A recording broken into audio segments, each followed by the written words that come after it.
Welcome, friends. This is Adrian Sinclair with Apodcast with interesting people, and my guest today is Auric Avila, a veteran, U.S. Marine Corps, and we're going to be talking about ketamine and how it changed his life.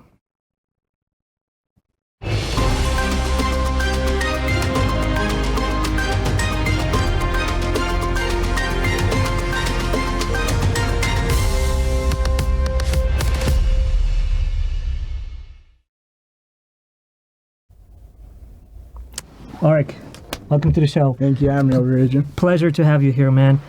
We are here because of a sequence of events in both of our lives, yours and mine. Right. On my part, I got introduced to the whole world of ketamine used as a treatment for depression and for PTSD. And we had a very interesting conversation with Dr. Himstra about who's administering these treatments over here in Utah. Right.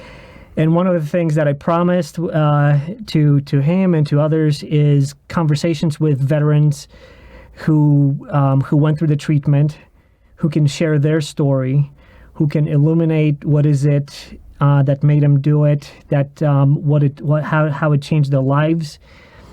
Would they recommend them? Just getting a perspective from their side. So that's why you're here, and I'm super stoked that you are on the show.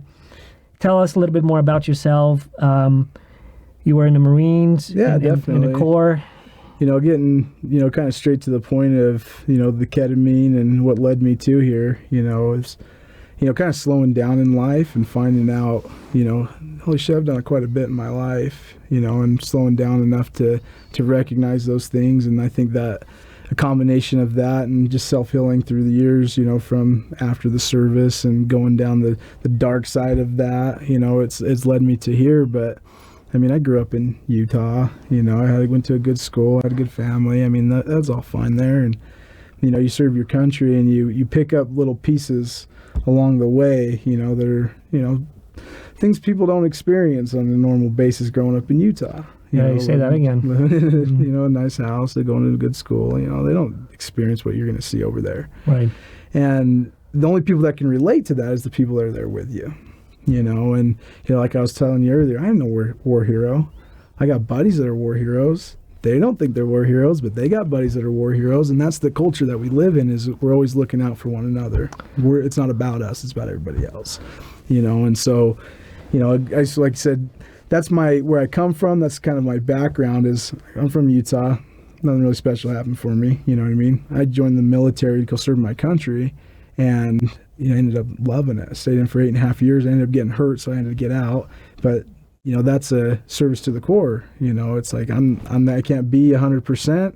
Somebody else can. I know when to step aside. I don't take any shame in not fulfilling my 20 years that I put myself out to do. But, my service continues in this field and with the doc and what we're doing here with this ketamine, veteran fund, the Ketamine Fund that, Zappy and Warren have put together and the people that are involved in that. I mean, it's a amazing opportunity to give, these guys that have experienced those crazy things. Right. You know what I mean? And I've experienced those crazy things, so who better to know about it than somebody that's experienced that? Right. So we talked in other episodes, we talked about Ketamine Fund, and we talked about, and we had Zappy Zaplin on the show over here, and he talked about his experiences, and then he talked about the Ketamine Fund. How did you get involved with the Ketamine Fund? How did you find out about ketamine? How did you find out about? I probably have the one-of-a-kind story in that one that involves Warren and Zappy. Fire away. And the good doc. Every time I do ketamine, my life changes. Let's just say that. Every time I do ketamine, my life changes. So, some of my friends that have known the doc and been going through his treatments, I've seen the changes in him. I've seen him go from, really bad to good and better and, continue to grow that. And they're like, you got to come try this out. You got to come try this out. And I was a skeptic. I ain't got time for that, man. I'm doing all these other things. I'm not as bad as you are, whatever, go down that thing. And eventually what ended up happening is like I believe in the stars, and I believe in things happen for a reason, nothing's coincidence. And he said, hey, you got to get down here. You got to meet the doctor. At least come meet the doctor. You know, he's like, I just know you guys need to come together. He says, but if you can, come do a treatment. I'll drive if you need to drive, whatever, you know. So I arranged it, got to drive down there.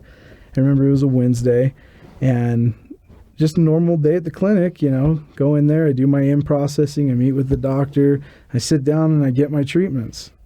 Well, when I get done with my treatments, guess who's there? Warren and Zappy. Hey, man, will you share with us your experience? And I was like, absolutely. I have something I need to share. And that's why I said I get emotional, bro. Because what happens is with this ketamine, it shuts off a lot of that worry and that sadness, that stuff that you carry, that weight. For a second, you get to set your pack down.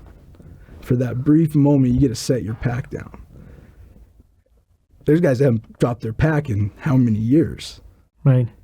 You know what it feels like to carry a pack and then take that thing off finally, that feeling you get. Yeah. Now imagine that in your brain. That's what we're offering these guys, and I didn't know what it was, so I couldn't really recommend it until I knew what it was. And holy cow, man. First time I was like, this is what happened. It felt like you can experience happy. You can feel what happiness really is. Oh, no, I'm happy. No. Feeling happy inside of you, it's life-changing. And so I knew that everybody needed to see this. They needed to get. So it was your friend who knew about it and basically said, "Hey, you need to experience this. You need to explore this to see, you know, what's happening inside and to deal with some of the things that you were carrying with you." Right. And only when after you've done it, you felt the difference of like, wow, so this is what normal is. Absolutely. And like you said yourself, you didn't feel like, oh no, it's not that bad. I can take care of it, right? I got it, right? That's I think part of the issue with, you know, you're a tough guy, you're Marine, you got to, you know, grit your teeth and, you know, you just keep on pushing, right? And so you don't know because you've been carrying it for so long. You don't know, right? Well, right. You think of it, you know, as let's stay on the military side of it. We're invincible. We've gone to the edges of hell with each other, and we're not going to show our weakness in front of the enemy. So we look at depression, sadness as the enemy. That's not me. I don't have PTSD. Right. You know, and it's not you that really is experiencing the side effects. It's everybody around you. You know. Like, no, it's just how I am. You know, the military did this to me, and it's what I have left of it. You know, and I was in that boat. Right. You know, going back and forth to the VH, like, gosh, my head's jacked up, but like any pill you guys give me make me worse. So were you on less of a person? So were you on prescription drugs? Yeah, if you asked me what they are, I couldn't even tell you because there's so many of them. They have all these names that probably shouldn't belong in your body, right? And so I did a couple years of taking this pill and that one. And well, let's try this one. Well, this one's actually made for blood pressure, but it's been shown to chill you the fuck out, you know? And I'm like, all right, try this one. And, you know, I'm a high energy person. That lowered my vibration, you know, and it didn't make me process anything. It just made me feel like I was numb. So you're just basically numbed down to nothing, you know? So I got rid of those and just said, I'll just go do this on my own, you know, tough guy mentality. Right. And so it took a couple other Marines to come up and say, bro, you need to go do this because they're the ones that see it, not me, right? Right. Just like the alcoholic, I don't have an alcohol problem. Right, right. I can shut it off whenever I want. Right. It's like that old adage. Like it's been 10 years, bro. Right, you know? Right. It's like that old adage, like if one person tells you, you know, you look sick, then, you know, that's one thing. If a couple people tell you that you look sick, you should probably go and see a doctor. So it works the other way as well. Yeah. So, and that's where I kind of come into this, my part of this ketamine clinic is, who are you going to believe? You know, if your mom's telling you to do something, you're not going to do it. That's just nature. You're not going to do what your mom tells you. But if enough of your buddies tell you, enough of your buddies are social proofing it to say, hey, it's working for me, you should do this, It's kind of like you have the best dentist in town. You want everybody to know you're going to the best dentist in town, so they go to the best dentist in town and prove that what you're doing is right. Right. I like how you put it, social proofing it. It's exactly what it is. And hopefully through these conversations and conversations with other veterans, we will illuminate and we will share the stories, we will share the experiences so that other people can get that social proof and get that information from others who experienced what they experienced. Exactly. And just what you're doing, you know what I mean? It's social proofing. Because who are veterans going to listen to? Right. Other veterans. Right. You know, one of the benefits of being at the clinic every day, you know, is it fills my soul because I get to see these veterans and say, hey, I'm a veteran. Automatically, all the freaking walls come down. They can be vulnerable with me because they know that we're still brothers. I'm not going to judge him. Right. You know, you see the guys that wear the hats, they stand behind that, but they don't. When they take that hat off, they're still human. Right. They still have feelings. They still have depression. They still have PTSD. They still have those things. And it's with their closest buddies that they've lived in the foxholes with, you know, those fighting holes when they're smelling each other's ass. Like, those are the people you trust. Those are the people you listen to. Right. That's who I had to listen to get in there. Right. You know, and once I got in there and I saw what was going on, I'm like, holy shit, there's something here. Like, something's talking to me from another realm. And that's when I met Warren and Zappy, and I went on film. Right. You know, that film that you saw at that luncheon, that was the first time I ever did ketamine. Really? That was the first time. Within 15 minutes after my treatment, that's me on the camera. Are you? Oh my goodness, that's testifying of what I just experienced and how everybody needs to experience this, especially veterans. Right. Because there's tons of people out there that are depressed and sad and live in a dark space, and I understand that. Yeah. But I can relate with the ones that I know are in that spot, that I know aren't going to go get the help that they need. They're going to fall victim to the system of all those damn pills because they tried to get me. I wasn't even out a year. They didn't ask me how I was doing. They just say, do you know you got PTSD? You deployed in this, you got PTSD. Here's your pills. And it just ruined my life. It was making it awful. I didn't want to live. I didn't want to live on that shit. Were they stacking pills? Did you start like with one and it gave you more? Were you cycling through, like, it sounds like you were cycling through a lot of different ones. I would say probably 6 to 8 different types of antidepressant, like I would call them like chill out pills, like Wellbutrins, and I can't even remember the names of them. Right. And they were all Prozac probably somewhere in there, maybe. Somewhere, probably. Right. You know what I mean? And then going through, and this is a thing too, and I want to make this present to the veterans that are listening to this, is we don't want to talk about our shit. How are you going to explain to somebody, even another brother, what you just experienced? Right. Right? You don't want to talk about that shit. But it doesn't mean you can't just ignore it. When you have ketamine, you don't have to talk about it. You're going to sort it out in your brain. Your brain's going to give you that moment of clarity and peace, which is going to further you into that healing. If you think about all the different ways that therapy works. Like you go in there, well, tell me about how bad shit happens. Even like the EMDR shit. When you're doing that, you have to think about the bad shit to make it work, right? Right, yeah. But a lot of stuff, we don't even know what that bad shit is. The ketamine allows you an opportunity to tap into that stuff that you didn't even know was messing with you. You know, something that happened to you when you were 5 years old. What the hell? I didn't know that affected me. Right. Those are those things that we don't allow affect us in the military. You just smile and move on. Your buddy dies, doesn't mean the mission's over.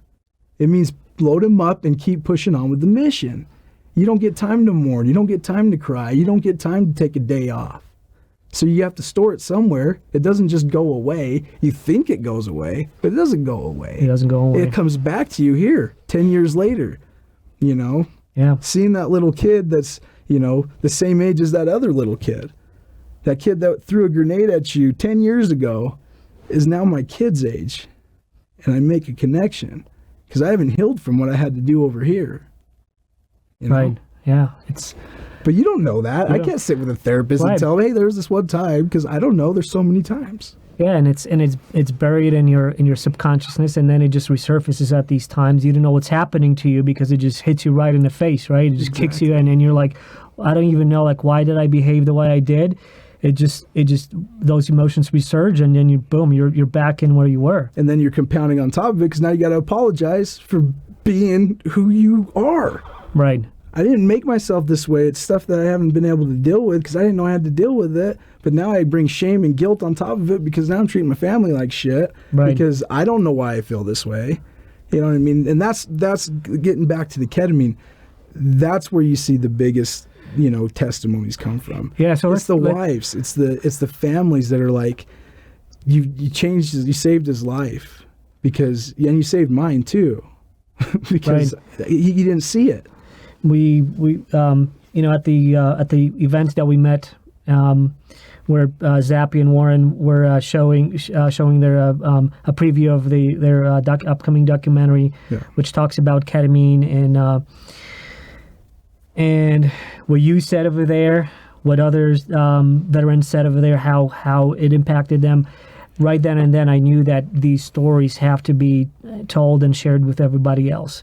And this awareness has to be created. This information has to be spread, and it has to come from you guys. It has to come from those who been there, done that, and then tried, went through the standard treatment and protocols. And for those who had worked, good for them. For those who didn't, this is a treatment that apparently is making huge changes. Right. So thank you again for being over here. This is just so awesome. Absolutely. Now let me ask you some hard questions. Yeah, let's do it. So I want to know, when you did the treatment, in your own words, we had Doc over here, and Doc talked to us in all the the science, the medicine, the medical aspects, what's happening in the brain. What was it like for you when you were experiencing? How did it help you? Other than when you came out, you were like, oh wow, this is what it feels like. So what was like in the experience? Yes, like what was your experience? It's funny because everybody asks that question. So what's it like? It's different for everybody. Right, and I'm not the best way I can say that to describe the feeling of being wrapped in a giant marshmallow, so just soft and warm and just cozy, right? So that's the feeling that I got. And then just multitudes of just beautiful light and colors, constantly flipping and folding to the music I was listening to. And I listen to binary beats, so it kind of goes from one ear to the next, and it's these foldings of colors, but for every fold of color was a different, for me, understanding of different situations in my life. Some of them would move slow, and some of them would move fast. And, I could probably attribute that to the peak and the fall of how fast that was going, but each one of them was significant. Now, it wasn't easy. I did, become emotional. I did have confusion, like, oh, I thought it was this way, but not that way. What the hell is that? And it's still just your brain processing everything, that Rolodex of your life that you flip through. Like I said, everybody's different. Some people need to spend more time on that specific situation. For me, it was nice to just kind of fold through them. And then on my second, same thing happening, but just different issues, different things that were popping up that allowed me to sort through. Could you ask me what they are and I could tell you? No, I couldn't tell you what it was, but I knew it was happening. And I was like feeling a lot of clarity in my life. And just after that, my patience was so extended. My understanding, my compassion for things changed just after that first treatment. But the psychedelia of it, I felt was just so beautiful and so inviting and warm. And I've seen people that have, a little bit of disassociation, and having people in the clinic that care about them, that, kind of ground them again, they're good. They're back in their beautiful, psychedelia of the drug. So I want to ask about the disassociation but before that, I wanted to just kind of make a statement that I think part of the problem that we're having as a society is maybe the hangover from like the 60s and 70s, where these things were used in medical context, but also maybe abused by some, and then it just became like, oh, you just want to get high, and now there's this stigma that these things are just for people to get high, as if this is some kind of recreational drug. What would you say to that? Ketamine, if you're using ketamine to get high, you're in for a rude awakening. And I think with any psychedelic, how so? You're in for a rude awakening because, well, for first thing, if you're going to do ketamine, you got to come into the clinic and do ketamine, right? And it's short-lived. It's only a 20, 25-minute experience, but you're putting in work. So if you're trying to use it to party with, you're going to be sitting in a chair going for 20 minutes going, wow, my life just changed. I'm not depressed. I don't need these drugs anymore. Right. So, I'm a firm believer that, on the side of the stigma behind it, that's all driven by the past and the stigma they put around all those things that used to be used as medicine. Right. You know what I mean? Yeah, you can get high off of so many kinds of medicine. They just don't stigmatize them because they're still making money off of them. Right. But, let's talk about weed for a second. It's hard to make money off of weed because everybody can grow it, right? So let's just put a bunch of laws on it so you can't use it. Well, what ends up happening? It's going to break through because it's medicine. Right. It's going to help people. And I think that's the same thing with ketamine. The lucky thing with ketamine is we got a head start. It's already medicine. We created it. Right. It's legal. And it's healing, and it's proven. There's research, and there's, you know what I mean? And with this being, targeting the veterans, right? We're targeting the people that serve this country. And if ketamine goes away because of this country, like, we could play a big role in stopping that if that ever became an issue just by treating our nation's finest with this. But I agree. It continues on because I think everybody could use ketamine. Everybody I talk to, hey, what's going on? How's your day? Oh, I got to complain about this. Cool, man. You know what would be good for you to try out? Some ketamine. Because then you can get out of that negative loop that you live in constantly every day of why is everything happening to me? Why is everything so bad? Why is, I never can find joy in shit anymore. Like a reset. It's a reset. Like a reset in a way. Because you feel that joy again. Right. Yeah, it's amazing how, even like changing the state of your mind, and some people do it through different means, right? Some people will abuse other things, whether it's alcohol, or some people will find it in yoga, some people will find it in meditation. But one way or the other, you need to get out of these loops, these cycles of negative thinking. And if it's even worse, if it's traumatic, where something that's just like you can't even, that emotion is just going to overtake you, then you need something even more potent like ketamine. And it seems like, at least from the testimonies from talking to people thus far, it seems like a life-changing therapy. Absolutely. And anything, if you use it appropriately, it's going to work right. Anybody can abuse anything. That's why I'm so happy that it's done in the right setting and with medical supervision. It's a legal substance. It's not illegal like some psychedelics that are still being looked at by universities right now, and how psychedelics can be used to for treatment and therapy as well. So I think we're in sort of a renaissance, re-looking at some of these medicine plants and some of these compounds. To use them for what's needed right now. Absolutely. I think it's, the upcoming generations, like my generation, that's saying, I remember being in debate class in high school, and he says, you guys talk about anything you want, just not one more legalized marijuana, please. And where are we at? Where are we? Yeah. You know what I mean? So I think there is a consciousness change happening in the world, and this is a proponent of that. Using things for their intended purposes, or finding a better purpose for them. Right. And yes, I said, like, my involvement with the ketamine clinic and why I'm so passionate about it, and going back to my first day, talking about my second treatment. Yeah. Tell me about it. So after my second treatment, it clicked. I need to be involved in this full time.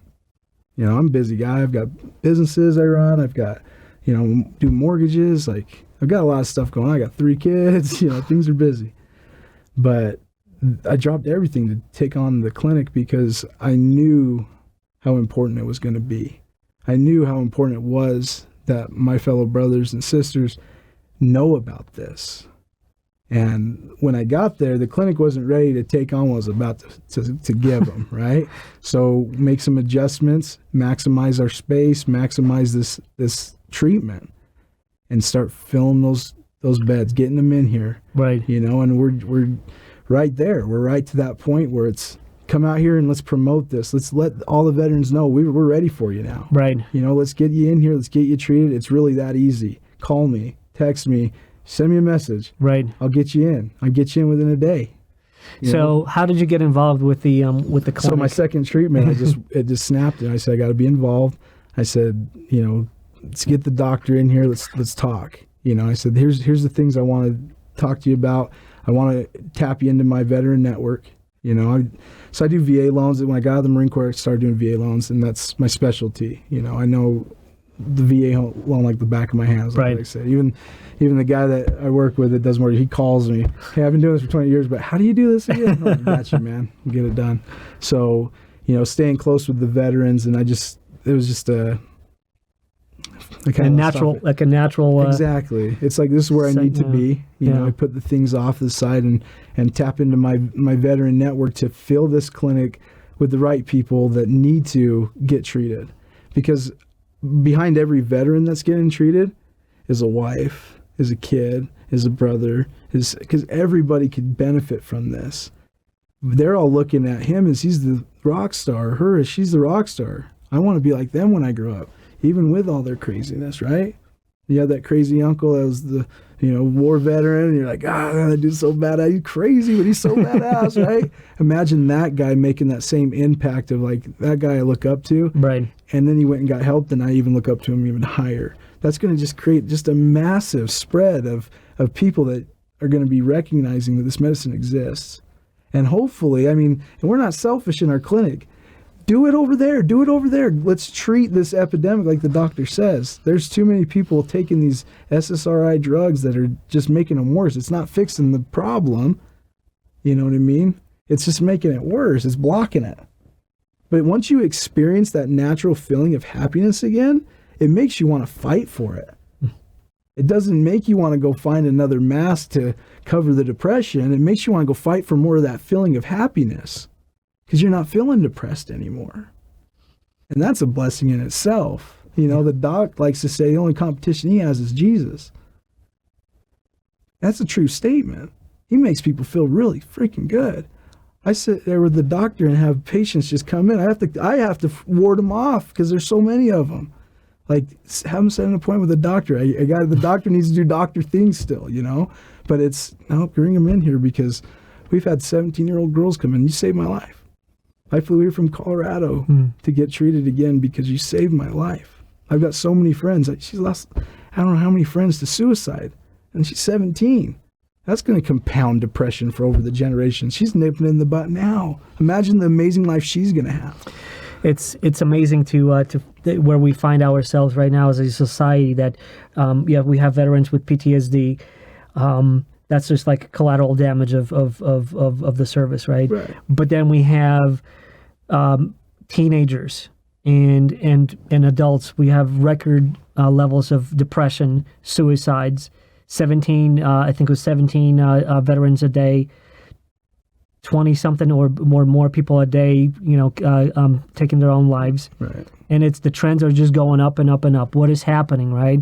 And the social aspect of, the cyberbullying, things that are affecting the teenagers and kids, all that stuff is like something that's totally so new to us as a society, this constant connection and all these comparisons and all of that. So it goes beyond veterans, but I'm glad that we're starting with veterans because that's a group that needs it the most, I guess, in a proportional way, because how many are affected by PTSD. Absolutely.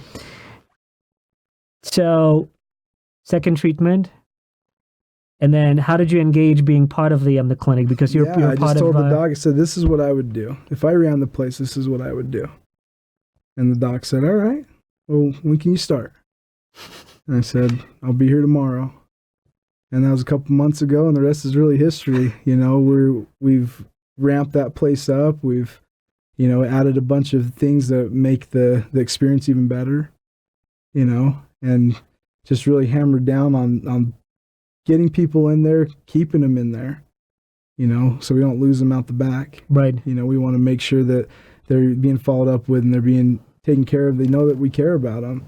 And it's going to create that culture of, people bringing in their buddies. Hey, I'm going to chaperone this guy. Because if you come in and do this, I'll sit down with you because I know you're going to do it. I know it's going to be good for you. I had done that for several people. I was telling you outside about one of my buddies that came in and got treated. He was done. Everything bad in the world that could happen to him was happening to him. He fought for his daughter and won her moved her, put her in a private school, was running his business, everything was going good, and then all of a sudden stopped. Lost his daughter, wasn't making any money, all these bad things were happening. And he just happened to be back here in Utah. I've known him, he's a recon Marine, Phantom Fury veteran, and he was literally done. And I said, bro, what are you doing today? Come in and see me. Come check out what I'm doing. And he came in. He's like, oh, let's check it out. Got his treatment.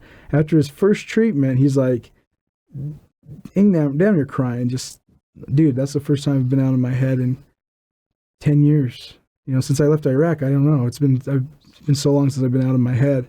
Can I do another treatment?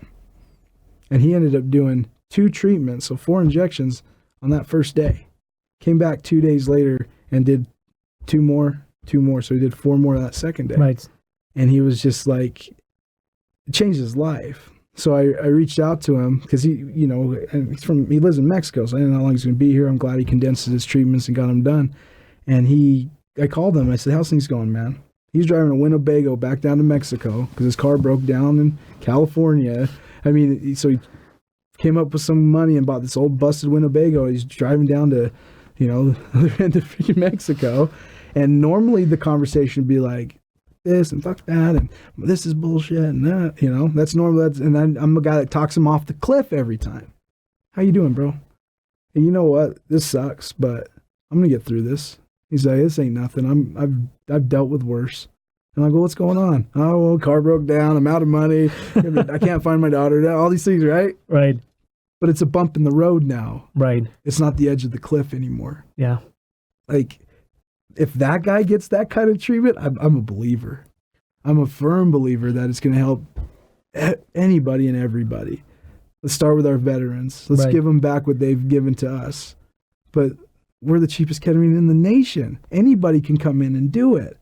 We say it's a $300 price. It's not. It's lower than that because we gave you double what you would pay anywhere else. For what we give, you're paying at the lowest price in Utah, $700. Right.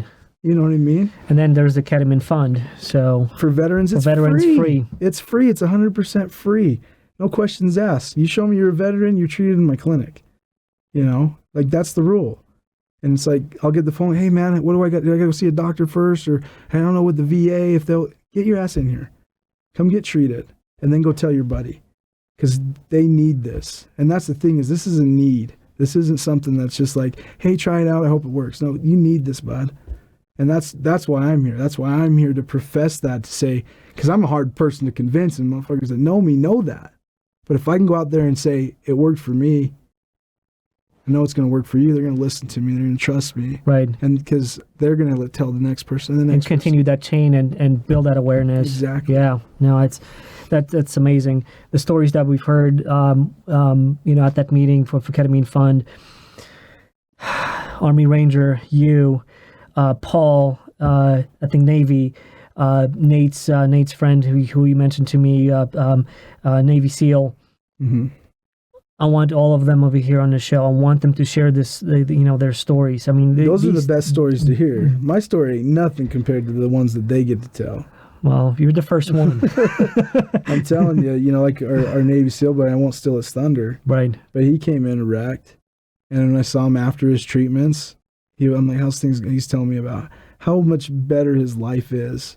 Like, music sounds different. Well, first of all, he's alive. He was ready to end it, right? Right.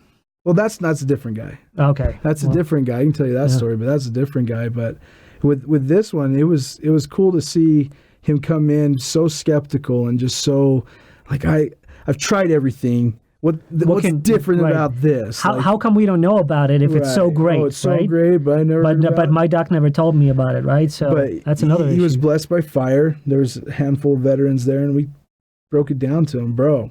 You need this just like I needed it. And then next thing happened, he was in. He was feeling great, and when I checked in with him afterwards, he was still feeling great. And I don't want to steal his thunder because it's probably deeper than that. But when I see him, he's the person that I tell everybody about. Him, my buddy, the recon buddy, Paul.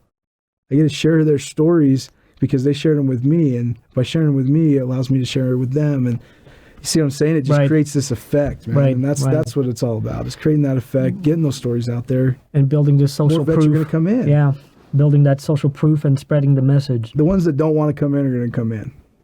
That's kind of the idea here. Right. The ones that need it the most, the ones that don't think they have a problem, they're the ones that need to come in. It's amazing how Utah, being such a wonderful state, where you have such an easy access to everything, this beauty that's all around you, is second behind Idaho in terms of depression and suicide nationwide. At the same time, it's second in the most happiest of states after Hawaii. So it's like this dichotomy of people super depressed and then people super happy being here. So I think it's an interesting juxtaposition, but also like it's a blessing, I'd say, that Dr. Heemstra is here in Utah where it's so needed to do what he's doing, what you guys are doing at the clinic. Absolutely. So it's phenomenal. Because otherwise you got to go East Coast. So I don't know how many clinics are all over the place. So the plan here is, we're getting this. This is like the seed. incubator. Yeah. You know what I mean? With it's the beginning. We're creating this vibration. And start with vets. Let's start with them. We're vets. They're everywhere. I know that I can't go anywhere without running into one. We find each other. So starting at this hub and creating one. Here and here and here, creating availability to people to come in and get ketamine treatment. So that's the business plan of it, is to duplicate this, make it so simple for veterans to get treated and people to get treated. It's not a huge process. We nail it down and duplicate it and duplicate it and duplicate it so that people can get treated anywhere. The excuse of it's too far away or I don't want to, you can't afford not to go. Right. Because it's your life that you're paying for here. And so that's the idea, is duplicate it, make more of them. How we do that, we'll find out, but it's going to happen. It has to happen.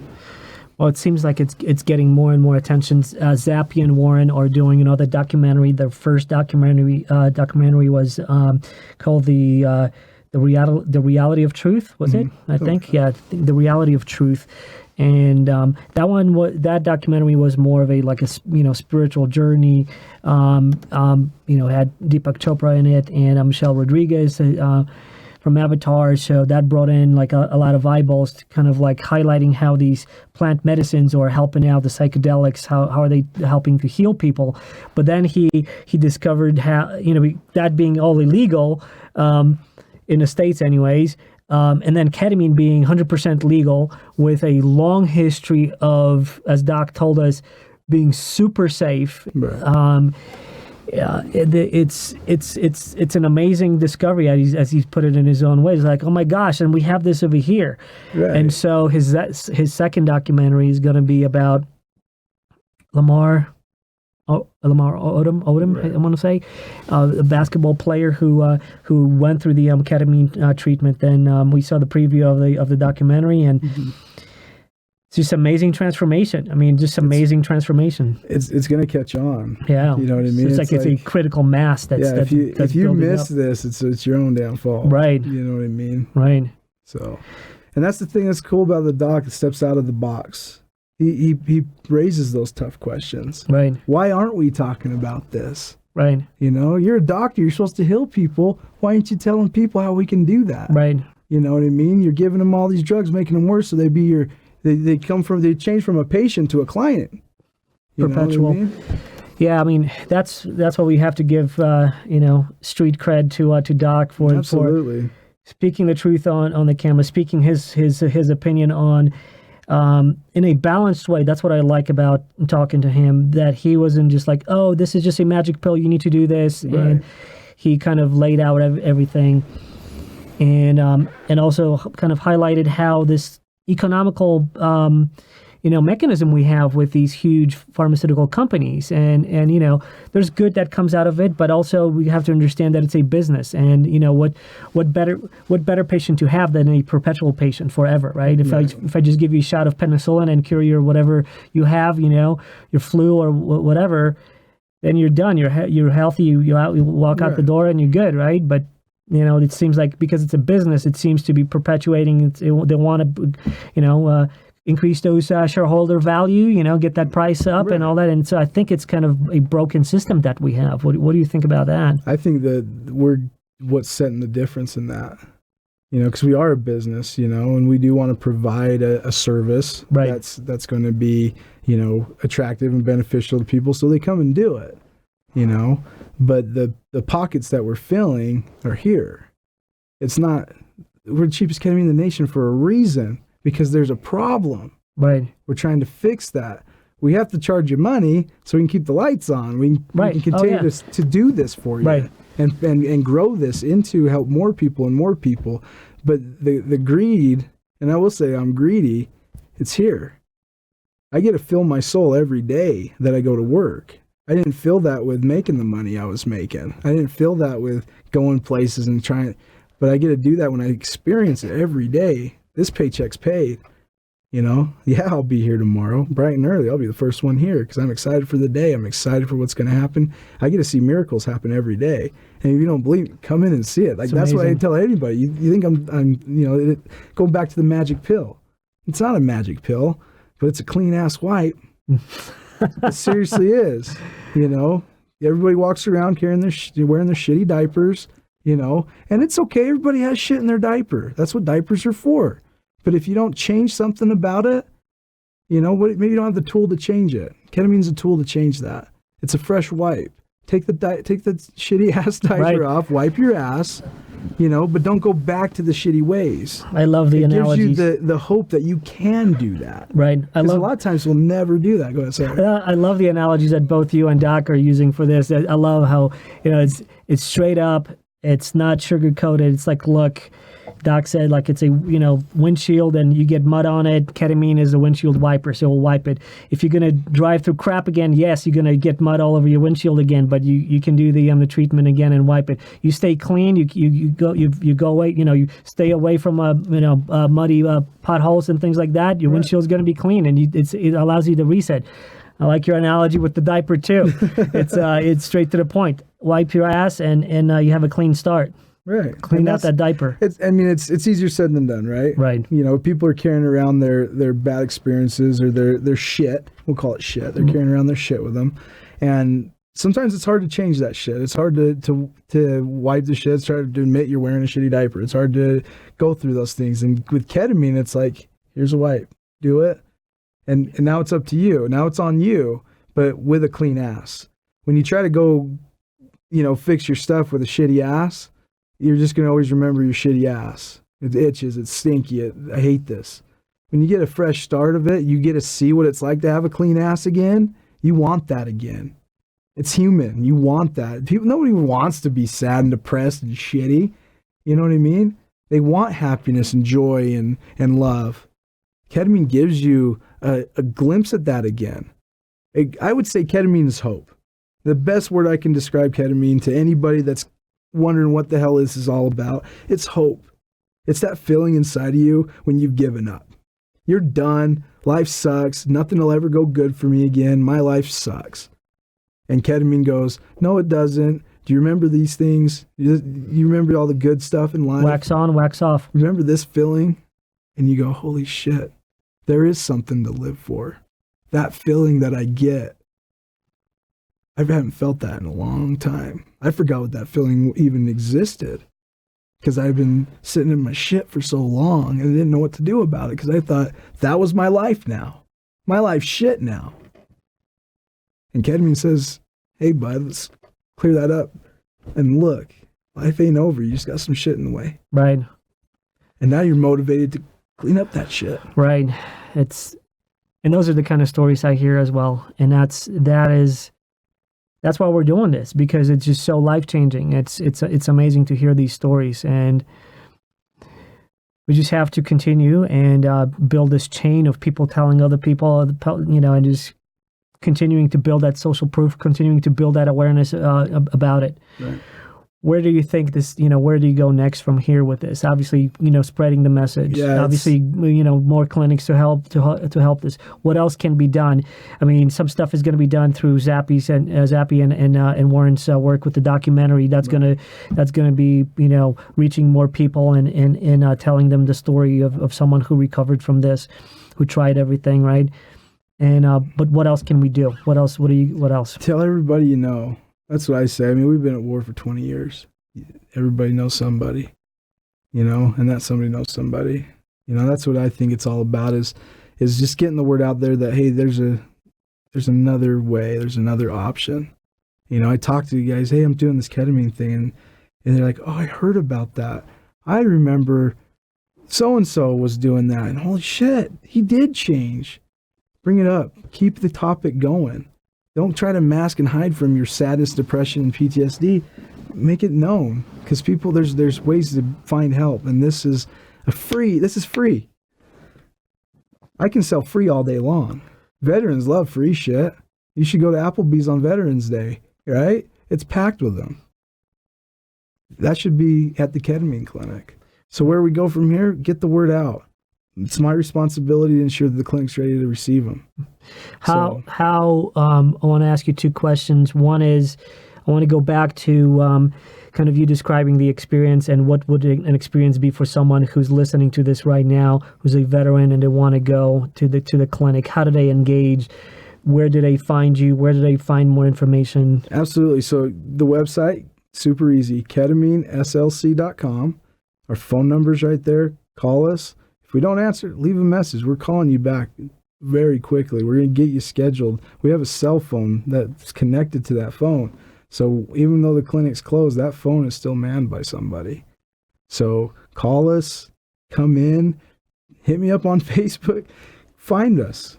You know what I mean? KetamineSLC.com. KetamineSLC.com. Yep, we're right off 4800 or Van Winkle and 900 East in Salt Lake City. So it's right in the heart of Salt Lake. Come down and see us. So take me through like the intake process. So you go, like Doc described everything, kind of like what happens medically and all that. In terms of like, how would you describe?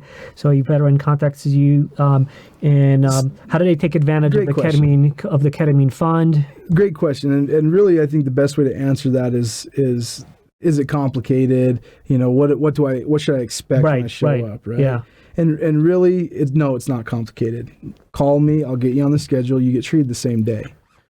If I can get you in early enough. Same day. I can't get like a dentist on a same day. Exactly. That's how important this stuff is, and it's not complicated. You come into the clinic. We do the medical side, right? Because we're still a clinic. We got to make sure you're healthy enough to do this. Right. And make sure you're mentally capable of doing this. If you got some of those things that the doc talked about that might be adverse, we're going to recommend you get a referral, make the process complicated. But if you check out medically, sit down in the chair, receive your treatment. Know that we're here to help you from the time you get that treatment till the time you're in the car. We'll wheel you right out to your car, pick you up, and put you in the seat and put your seatbelt on. Right. So all the stress of it, just eliminate it. All the, you have to justify your treatment. And I think that's a big thing too, is I got to justify my depression level. I got to justify my PTSD, or else they're not going to take me serious. Right. Because nobody's going to know what I've been through. Right, yeah. You know what I mean? So they drop that stigma. I'm not going to ask you, did you go like this? Did you swear to defend the Constitution of the United States of America? You're in. That's the deal. I'm not going to ask you any more questions. Did you deploy? How long were you in? Did you see any? I don't care. Did you put your hand in the air? You're in. Get your ass in my clinic. Here's the only thing I'll ask from you, though. Tell your buddies and tell us how you're doing. Because the more that we track how well this program's working, the more funds we get to keep this program going. Right. So I ask, it's not required. I ask, as doing your part, tell us how you're doing. Stay in contact with us. Right. We have technology in state to help make that easier. Right. With the mood monitor. It sends you a text. You shoot me in 1 through 10. How you feeling that day? That's all I need from you. The more people I get to do that, the more veterans I get to do that, Tell me more the more about that. veterans I get to treat. Tell me more about that. What is that? So it's a mood monitor. It's going to ask you, rate how you feeling from 1 to 10 is every it day. A device or an app? It's a text or message. Text message, Yep. right? They send you a text message. We sign you up. The second you sit that's down, it. So it just sends it out. I'll and send then you a text. You'll accept it, and then you set it up so Right. And then you can go in there, and you can track it. You're putting your numbers in every couple weeks. It's going to send you an evaluation. It's 9 questions. Hey, rate 1 through 3 on these 9 questions. And then it tracks that. And you can go back and look how well you've done, how much you've improved. Right. You know what I mean? And also when you started, oh, what was going on here? Do I need to go back in to get another treatment? We're watching. We want to know how you're feeling.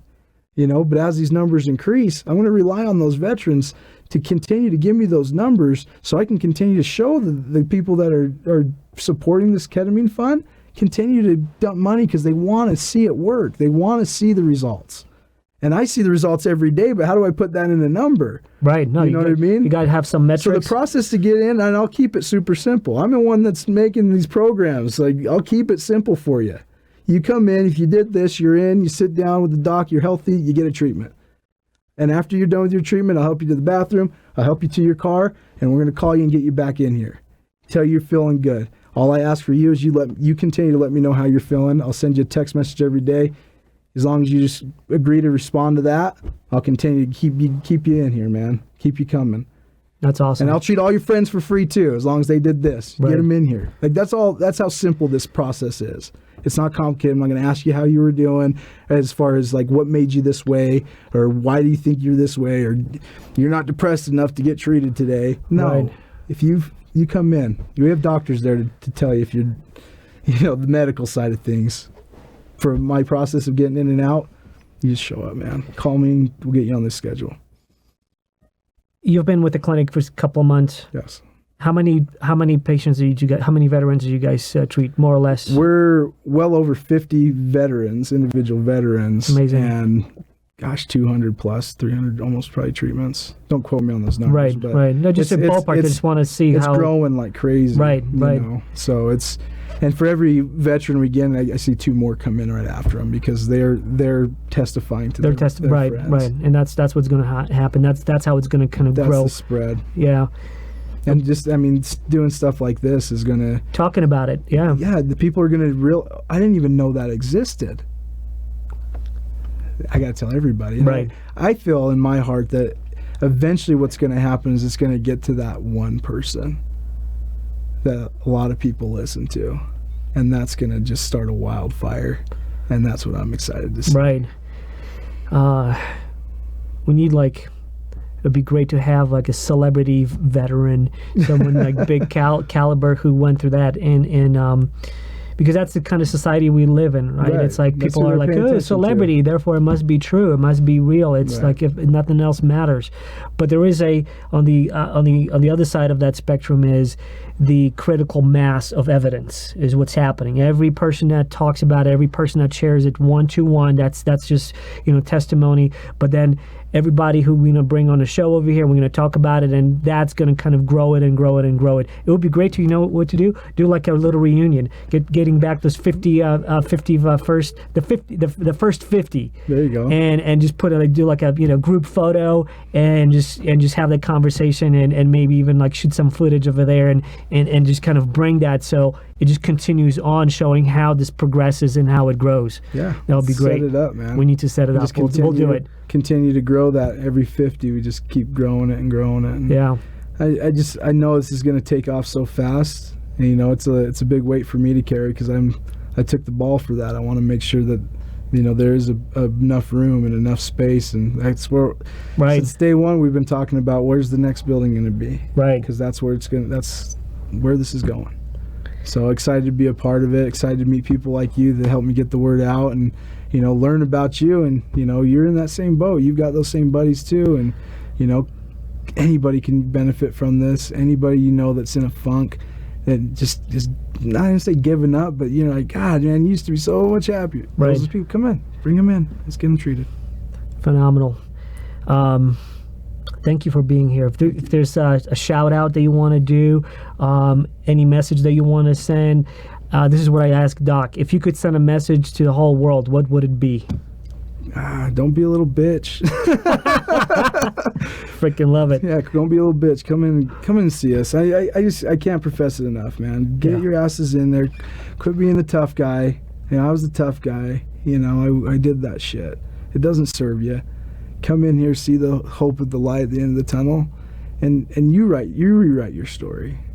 Don't settle for the one that's sitting there holding you back. Awesome. Thank you, man. Thanks, Adrian. All right. Thank you. The world is full of interesting people with wisdom and extraordinary experiences to learn from. Join me on a journey to discover them, speak with them, and learn from them. I'm Adrian Sinclair, host of A Podcast with Interesting People at apodcast.com.